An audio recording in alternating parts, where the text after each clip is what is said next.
এটা সুন্দৰ দিন কেমেৰাত সাঁচি ৰখাৰ প্ৰয়াসেৰে দেখুৱাব লৈছোঁ যে আমাৰ বিদ্যালয়ে কেনেকৈ এই বছৰ শিক্ষক দিৱস উদযাপন কৰিছে।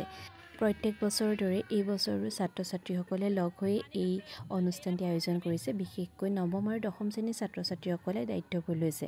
গোটেইখিনিকে একেলগে দেখাম ভাবিছিলোঁ যদিও কামৰ ব্যস্ততাৰ বাবে সিহঁতক একেলগে পোৱা নগ'ল। আচলতে ইমান ধুনীয়াকৈ সিহঁতি কামবোৰ ভাগ কৰি লৈছে যে সিহঁত কেতিয়ানো ডাঙৰ হৈছে ধৰিবই পৰা নাই।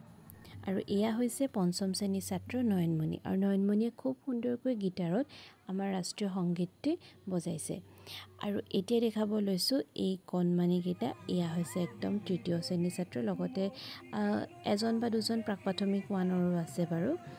আৰু এওঁলোকে আকৌ বিহু নাচিছে, গতিকে যিকোনো অনুষ্ঠানত হুঁচৰি নহ'লে আধৰুৱা হৈ নৰ'ব জানো। গতিকে এওঁলোককো শিকোৱা হৈছে, কিন্তু মাজে মাজে ষ্টেপসমূহ কিন্তু পাহৰিছে।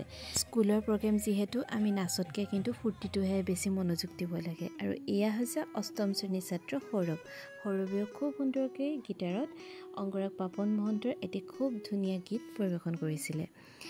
আৰু এই কণমানি কেইগৰাকীক দেখিছেনে? এওঁলোকে যে প্ৰগ্ৰেমৰ শেষত ইমান ফূৰ্তি কৰিলে, ইমান জঁপিয়াই জঁপিয়াই নাচিছে, দেখি কিন্তু মোৰো এপাক নাচিব মন গ'ল।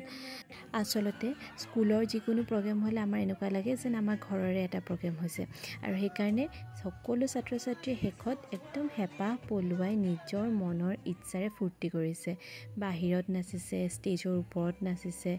আচলতে এইটো হয়তো তেওঁলোকৰে দিন, ফূৰ্তি কৰাৰ সময়, ফূৰ্তি কৰাৰ বয়স। আৰু বিশেষকৈ দশমমান শ্ৰেণীকেইটাই, তেওঁলোকৰ বাবে এইটো শেষৰটো বছৰ এইখন বিদ্যালয়। গতিকে তোমালোকৰ বাবে কিন্তু দুৱাৰ সদায় খোলা বিদ্যালয়ৰ। আৰু সকলোৰে শেষত ইমান ধুনীয়া ধুনীয়া হাঁহি নাচোন তেওঁলোকৰ দেখিয়ে কিন্তু মনটো ভাল লাগি গ'ল। আৰু এনেদৰে এই ভিডিঅ'টো ইয়াতে সামৰিছোঁ।